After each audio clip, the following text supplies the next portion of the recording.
Hey guys, welcome back to my channel. My name's Jessica Ward King, also known as the StigmaCrusher, and here in this channel we deal with issues of mental health and mental illness from my twin perspectives as a person with lived experience of bipolar 2 disorder, as well as a person with a PhD in experimental psychology.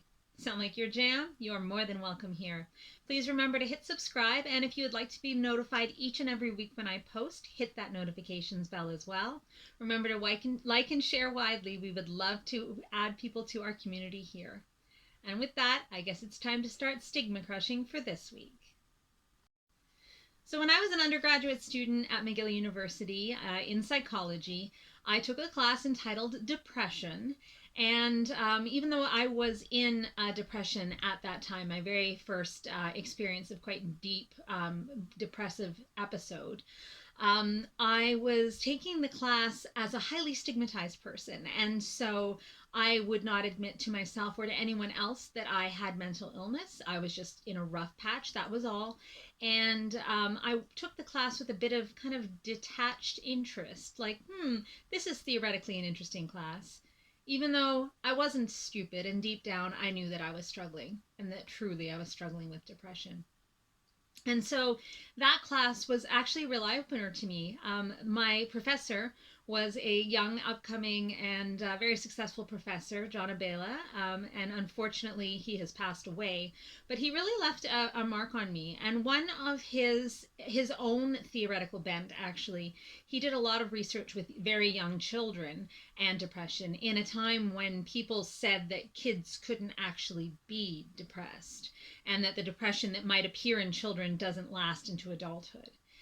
And his work really cut against that grain. And he found that indeed it did, that young children as young as, 4, 5, 6 were experiencing significant unipolar depression. And he found that indeed did predict what would happen in later life. And I remember one of his theories that he was advancing in his work was the hopelessness theory of depression, which is a cognitive and behavioral, to a certain extent, theory of depression. And that is the theory that I wanted to discuss today.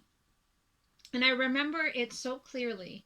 He presented us with a case study of dogs.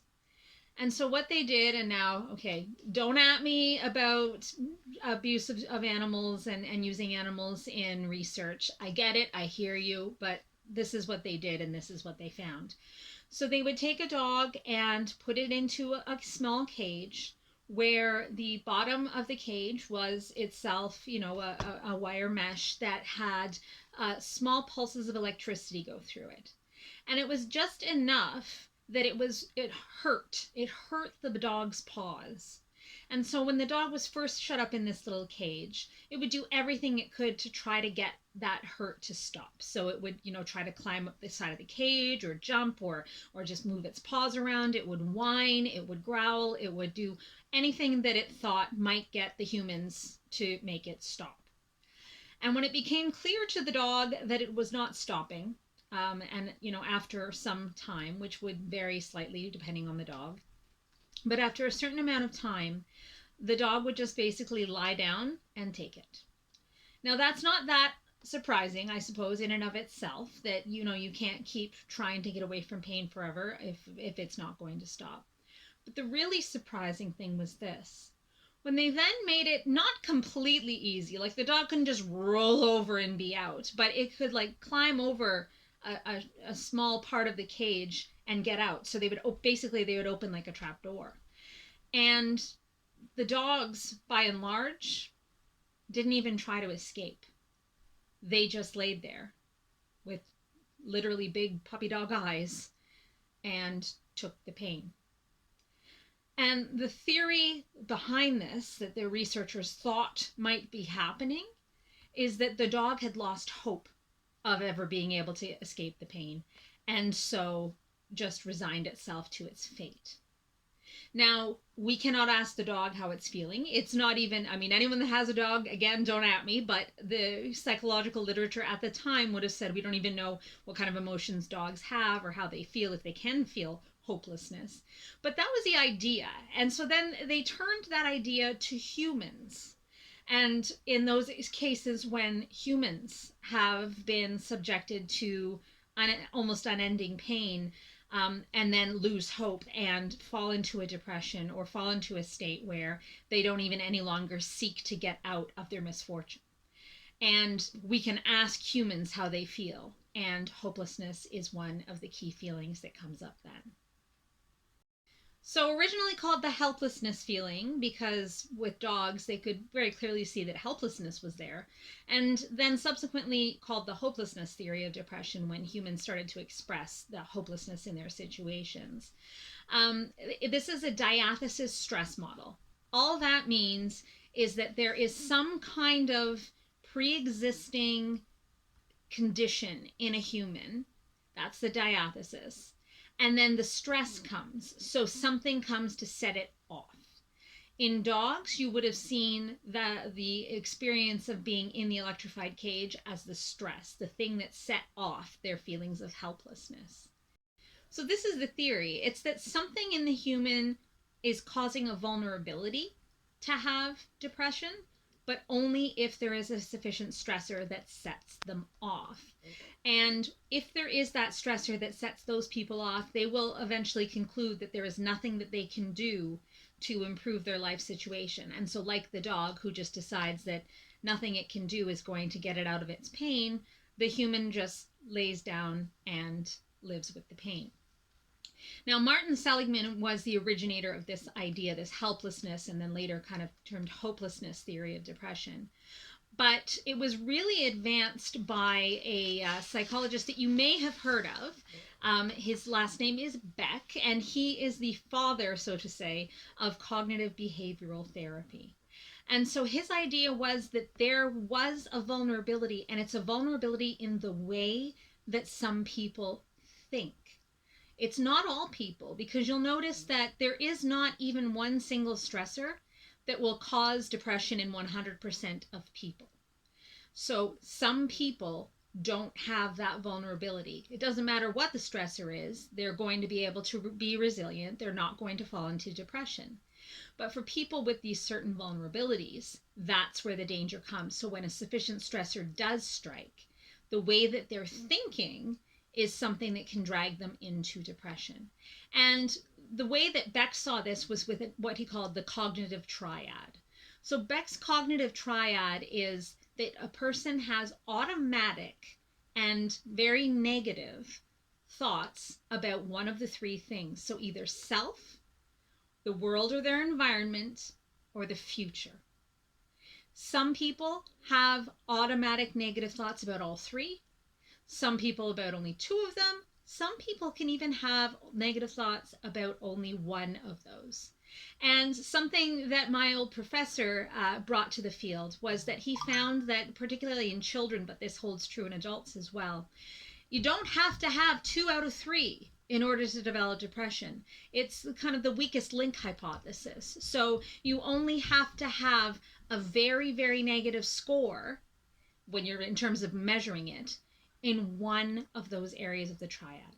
So if you have sufficiently negative attitudes that come on automatically, you don't make them up, you don't develop them, they just kind of automatically click into your head when something negative happens about yourself, about your world or the environment you're living in, or about the future, you have that diathesis that's necessary so that when the stressor hits, you can develop depression. And so let's give this an example, okay? So let's take COVID as the stressor. COVID hits, pretty much everybody in the world starts to feel feelings of isolation, of anxiety. The world has become a scary place. There's none of those constants that were there before, like going into work or going into school, like being able to go to the grocery store whenever you want, being able to go to the movie theater or go out to dinner. All of those things were taken away in kind of the blink of an eye, and everybody was reeling.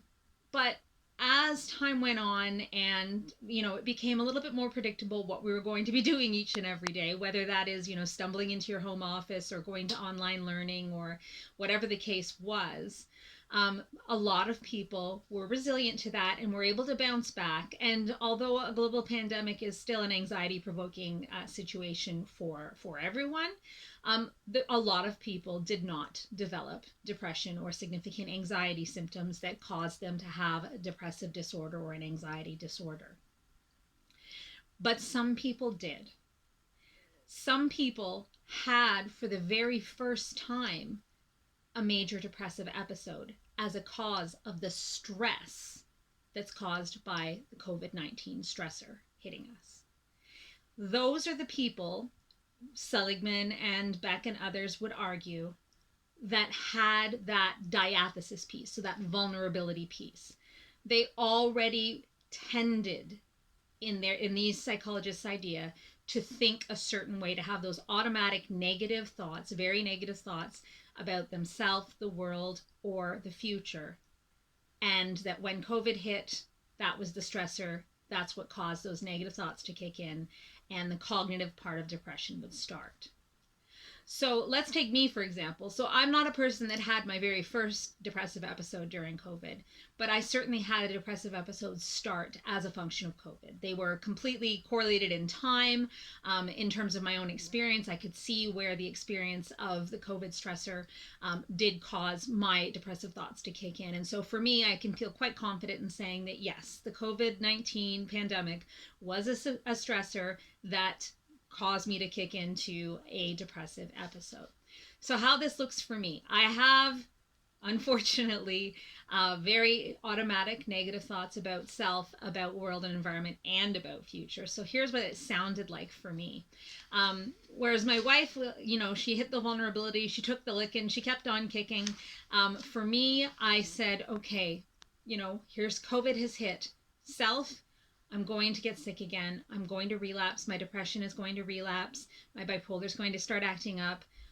I can't handle this. I can't handle this stressor. I don't know what I'm going to do. So those are my negative thoughts about self. There's something wrong with me. I'm going to fail where everybody else seems to be resilient. I'm not going to be able to bounce back because I'm a failure. In terms of the world or my environment, I saw took the anxiety from looking at the world and the state of things and how bad is it going to get. And I worried that I was going to get sick. I worried that my family was going to get sick, that my parents who are older, they were going to get sick, and that someone was going to get really, really ill.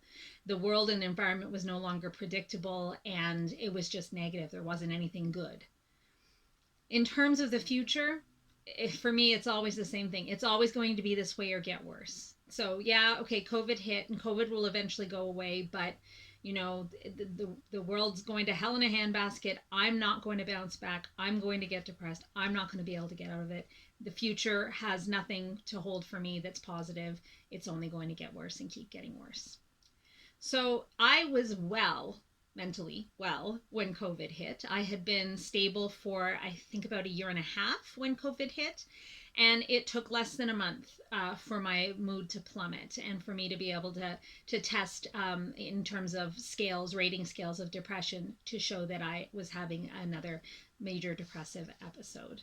And so for me, there's a lot of face validity to this theory, that the way that you respond to a stressor cognitively and in terms of behaviors as well. So where does the behaviors come in? Well, when I start to think that I'm broken and that, so those negative thoughts about self, that I'm broken, that I can't be resilient, I maybe get hopeless and stop trying to be resilient. I didn't go out and do exercise as much. I found myself comfort eating rather than eating healthfully like I had been. And so those behaviors that go along with those cognitions started to slip. And so you can see the behavioral aspect of depression as well. I was sleeping more than I should. I was eating more than I should, and so on and so forth. So cognitively and behaviorally, there's a lot of face validity to this theory, but it's not the whole story. So you may be asking yourself, why am I talking about theories and models of depression with, cognitive modeling and this different triad of thing? What are we talking about here? And the reason why we talk about depression and actually pretty much all psychiatric disorders is because we don't know what causes them. We don't know. We have theories, we have models, we have ideas. So you've all heard, I'm sure, of serotonin. Serotonin supposedly being the mood molecule, and high serotonin meaning happiness, and low serotonin meaning depression. Well, we do have some evidence that serotonin activity in the brains of people with depression is different from those that do not have depression. We do not, however, know for sure that that is the cause of depression. We also know that there are certain areas of the brain that are less active than other areas of the brain in people who have depression. And in people that don't have depression, those activities are not seen. But we do not know if those different brain activities are what's causing the depression. It could be that the neurotransmitters and the brain areas are causes. It could be that they're correlates. They're things that are happening at the same time as the depressive symptoms and the depressive episode, but they don't themselves cause it. So, for example, it could be that there's like a third cause, X, that makes the neurotransmitters in the brain go down, that makes there be less activity in certain parts of the brain, and that makes the symptoms of depression, like feeling sadness or feeling listlessness or not having enough activity or having, poor cognition, that they don't causally relate. It's this third factor X that causes all three of them. So we're talking about models of depression in terms of cognitive, behavioral, in terms of physiological, in terms of brain activity, in terms of neurotransmitters. We now know that serotonin really isn't the only part of the story. We know that norepinephrine, we know that the glutaminergic pathway they're all different in people with depression. And so we even know things about, inflammatory markers, and my goodness, we even know that the digestive systems of people with depression are different than people without. We know that there are certain, life forms, organisms that are in the digestive systems of typical people that are not in the digestive systems of people with depression. So there are a lot of things going on in people with depression that aren't going on in people without, that we don't know if they're causes, we don't know if they're effects, we don't know what's causing what or what's just correlated with what.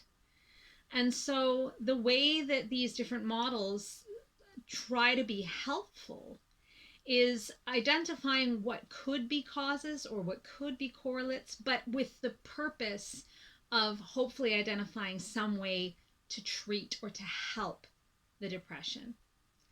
And so with this theory, this hopelessness theory of depression, as I mentioned, there's that face validity. So on the surface of it, it looks reasonable. It makes sense that the way that you tend to think about the world, and that could be for a variety of reasons, from past trauma, from your genetic predisposition, the way your brain is wired. It could be for a whole host of reasons. It could be that you've learned throughout your life that that's the case. It could be for a lot of reasons. So again, we don't know the cause, but we do see that there is some validity to the idea that the way you think about things, the way you attribute them to causes and effects in your life, can have an effect on mood and on the way you think and on the way you behave. So it seems to make sense. And the thing that really helps us out, knowing this theory is useful, is that we can use it to treat depression. So cognitive behavioral therapy is a therapy that attempts to change the cognitions, the thinking, that can push a person into a depressive episode or make it harder to get out of, make it longer lasting. And in turn, you change the behaviors that go along with that. So like for me, for example, those thoughts led to behaviors that were not very helpful to my body in terms of not exercising, not eating right, not sleeping properly. And so if I can change those cognitions and behaviors, maybe I can either banish the depression completely or at least make it better, not as long lasting, not as deep, not as difficult to deal with.